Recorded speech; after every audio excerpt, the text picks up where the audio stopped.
Hi hello ನಮಸ್ಕಾರ. ಇದು Manju's kitchen. ಇವತ್ತಿನ ಸ್ಪೆಷಲು ವಾಂಗಿಬಾತ್ ಪುಡಿ ಹಾಗೆ ವಾಂಗಿಬಾತ್ ಹೇಗೆ ಮಾಡೋದು ನೋಡೋಣ. 1/2 ಕಪ್ ಕಡಲೆಬೇಳೆ, 1/2 ಕಪ್ ಉದ್ದಿನಬೇಳೆ, ಅದೆರಡಕ್ಕಿಂತ ಜಾಸ್ತಿ 1 ಫುಲ್ ಕಪ್ ಧನಿಯಾ, ನೆಕ್ಸ್ಟ್ ಬ್ಯಾಡಗಿ ಮೆಣಸಿನ್ಕಾಯಿ 6, ಗುಂಟುನ ಮೆಣಸಿನ್ಕಾಯಿ ನಾನು 4 ತೊಗೊಂಡಿದ್ದೀನಿ. ನಿಮಗೆ ಟೇಸ್ಟ್ ಹೇಗೆ ಬೇಕೋ ಹಾಗೆ 2 ತೊಗೋಬೋದು. ಕಾಳು ಮೆಣಸು 1 ಸ್ಪೂನ್ ತೊಗೊಂಡಿದ್ದೀನಿ, 1.5 ತೊಗೋಬೋದು ಖಾರ ಜಾಸ್ತಿ ಬೇಕಂದರೆ. ಚಕ್ಕೆ ಸ್ವಲ್ಪ ತೊಗೊಂಡಿದ್ದೀನಿ, ಲವಂಗನೂ ಹಾಕ್ಬೋದು, ನಾನು ಹಾಕಿಲ್ಲ. ಜೊತೆಗೆ 1/2 ಕಪ್ ಒಣ ಕೊಬ್ಬರಿ ತುರಿ ಮಾಡಿಟ್ಕೊಂಡಿದ್ದೀನಿ. ಒಂದೊಂದಾಗಿ ಕಡಲೆಬೇಳೆ ಹುರ್ಕೊಂಡು ಬರೋಣ. ಚೆನ್ನಾಗಿ ನೀಟಾಗಿ ಕೆಂಪಗಾಗೋ ತನಕ ಹುರ್ಕೋಬೇಕು. ನೀಟಾಗಿ ಹುರ್ಕೊಂಡು ಒಂದು ಪ್ಲೇಟ್ಗೆ ಹಾಕಿಟ್ಕೊಳ್ಳೋಣ ಆರಕ್ಕೆ.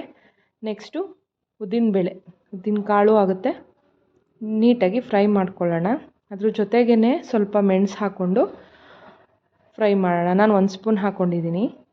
ಆವಾಗ ಹಾರಲ್ಲ, ಸಪ್ರೇಟಾಗಿ ಹುರಿದ್ರೆ ಹಾರುತ್ತೆ ಮೆಣಸು, ಪಟ್ ಅಂತ ಸಿಡಿಯುತ್ತೆ, ಅದು ಸಿಡಿಯಲ್ಲ. ಸ್ವಲ್ಪ ಚಕ್ಕೆನೂ ಹಾಕ್ಕೊಂಡು ಒಟ್ಟಿಗೆ ಫ್ರೈ ಮಾಡ್ಕೊತೀನಿ. ಕೆಂಪಗಾದ ತಕ್ಷಣ ಅದನ್ನು ಒಂದು ಪ್ಲೇಟ್ಗೆ ಸಪ್ರೇಟಾಗಿ ಹಾಕಿಟ್ಕೊತೀನಿ. ಎಲ್ಲ ಡ್ರೈ ಆಗಬೇಕು, ಅದಕ್ಕೋಸ್ಕರ.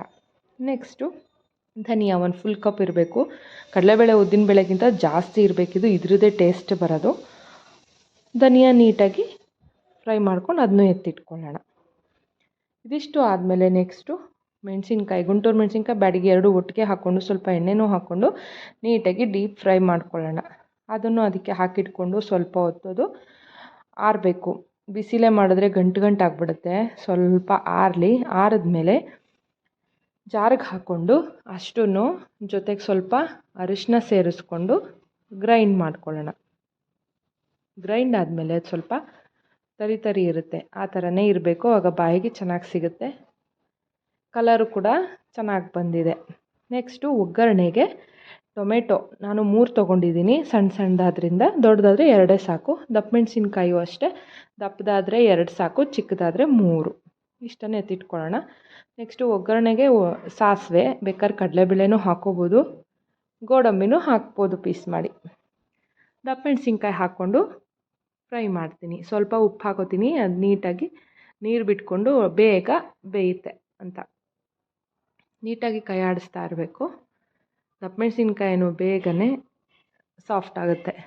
ಅದೊಂಚೂರು ಬೆಂದಿದೆ ಅಂತ ಗೊತ್ತಾಗ್ತಿದ್ದಂಗೆ ಸ್ವಲ್ಪ ಟೊಮೆಟೊ ಆ್ಯಡ್ ಮಾಡ್ಕೊಳ್ಳೋಣ. ಟೊಮೆಟೊ ಹಾಕ್ಕೊಂಡು ಇನ್ನೊಂದು ಸ್ಪೂನು ಉಪ್ಪು ಹಾಕೋತೀನಿ, ಅದನ್ನು ಬೇಗ ಬೇಯುತ್ತೆ. ಆಗ ನೀಟಾಗಿ ಅದು ಹೊಂದ್ಕೊಳ್ಳುತ್ತೆ ಟೊಮೆಟೊ ಮತ್ತು ದಪ್ಪ ಮೆಣಸಿನ್ಕಾಯಿ. ಅದಾದಮೇಲೆ ನಾನು ಮಾಡ್ಕೊಂಡಿರೋ ವಾಂಗಿಬಾತ್ ಪುಡಿನ 3 ಸ್ಪೂನ್ಸ್ ಹಾಕ್ತೀನಿ.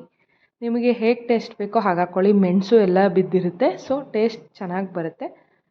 ನಾನು 3 ಸ್ಪೂನ್ ಹಾಕ್ಕೊಂಡಿದ್ದೀನಿ. ನೀವು ಖಾರ ಬೇಕು ಅಂದರೆ ಇನ್ನೂ 1 ಸ್ಪೂನ್ ಹಾಕ್ಕೋಬೋದು. ಜೊತೆಗೆ ಅನ್ನ ಮಾಡಿದ್ಮೇಲೆ ಕೂಡಿಸ್ಬೇಕಾದ್ರೂ ಕೂಡ ಸಪ್ರೇಟಾಗಿ ಎಕ್ಸ್ಟ್ರಾ ಆ್ಯಡ್ ಮಾಡ್ಕೋಬೋದು.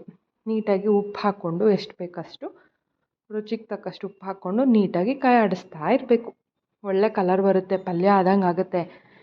ಅನ್ನಂಗೆ ಮಾಡದೆ ಹೋದರೂ ಇದನ್ನು ದೋಸೆಗೆ, ಚಪಾತಿಗೆ, ರೊಟ್ಟಿಗೆಲ್ಲ ನೆಂಚ್ಕೊಳ್ಳೋಕ್ಕೂ ಮಾಡ್ಕೋಬೋದು. ವಾಂಗಿಬಾತ್ ಪುಡಿ ಹಾಕಿ ಪಲ್ಯಗಳನ್ನು ಮಾಡ್ಕೋಬೋದು. ಎಣ್ಗಾಯಿ ಅಂತಾರೆ, ಆ ಥರ ಆಗುತ್ತೆ. ಚೆನ್ನಾಗಿ ಕೈ ಆಡಿಸ್ಕೊಂಡು ಕೊಬ್ಬರಿ ತುರಿನ ಇದಕ್ಕೆ ಒಂಚೂರು ಹಾಕೋತೀನಿ, ಕೊನೆಗೂ ಒಂಚೂರು ಗಾರ್ನಿಷ್ ಮಾಡೋಕ್ಕೆ ಹಾಕ್ಕೊಂಡಿರ್ತೀನಿ. ನೀಟಾಗಿ ಬ್ಲೆಂಡ್ ಆಗಬೇಕು ಎಲ್ಲನೂ. ಎಲ್ಲ ಆದಮೇಲೆ ಅನ್ನ ಕೂಗಿರುತ್ತಲ್ಲ, ಅದನ್ನು ಒಂದು ಸಪ್ರೇಟಾಗಿ ಹಾಕಿಟ್ಕೊಂಡು ಉದುರು ಆಗೋಂಗೆ ಹಾಕಿಟ್ಕೊಂಡು ಈ ಬಟ್ಲ ಜೊತೆಗೆ ಅನ್ನನ ಹಾಕ್ಕೊಳ್ಳೋಣ. ಜೊತೆಗೆ ಒಂಚೂರು ಎಣ್ಣೆ. ಅನ್ನ ಇನ್ನೂ ಅನ್ನ ಇಲ್ಲಾಂದರೆ ಗಟ್ಟಿಯಾಗಿ ಕಲಿಸ್ಕೊಂಡಂಗೆ ಆಗಿಬಿಡುತ್ತೆ. ಸೊ ಫ್ರೀಯಾಗಿರುತ್ತೆ ಇದಾದರೆ. ರೈಸು ನೀಟಾಗಿ ಬ್ಲೆಂಡ್ ಆಗಬೇಕು, ಹಾಗೆ ಕೈ ಆಡಿಸ್ತಾ ಇರೋಣ. ನೀಟಾಗಿ ಕಲಿಸ್ಬೇಕು. ಇನ್ನೊಂಚೂರು ಬೇಕಾದರೆ ಉಪ್ಪು ಹಾಕ್ಕೋಬೋದು, ಪುಡಿನೂ ಹಾಕ್ಕೋಬೋದು. ನೀಟಾಗಿ ಕಲಿಸಿದ್ಮೇಲೆ ಈ ಥರ ಒಳ್ಳೆ ಕಲರ್ ಕಾಣ್ತಾ ಇರುತ್ತೆ. ತುಪ್ಪ ಹಾಕ್ಕೊಂಡು ತಿಂದರೆ ಸೂಪರಾಗಿರೋ ವಾಂಗಿಬಾತ್ ರೆಡಿ. ಸ್ವಲ್ಪ ಕೊಬ್ಬರಿ ತುರಿ ಹಾಕ್ಕೊಂಡು ಕೊತ್ತಂಬರಿ ಸೊಪ್ಪು ಹಾಕ್ಕೊಂಡು ಗಾರ್ನಿಷ್ ಮಾಡಿಬಿಟ್ಟು ಸರ್ವ್ ಮಾಡೋಕ್ಕೆ ವಾಂಗಿಬಾತ್ ರೆಡಿ. ನೀವು ಮನೇಲಿ ಮಾಡಿ. ವಾಂಗಿಬಾತ್ ಪುಡಿ ಮಾಡ್ಕೊಳ್ಬೇಕು ಅಂದರೆ ಎಲ್ಲ ಅಷ್ಟೇ ಪ್ರಮಾಣ ಜಾಸ್ತಿ ಹಾಕ್ಕೊಳ್ಳಿ.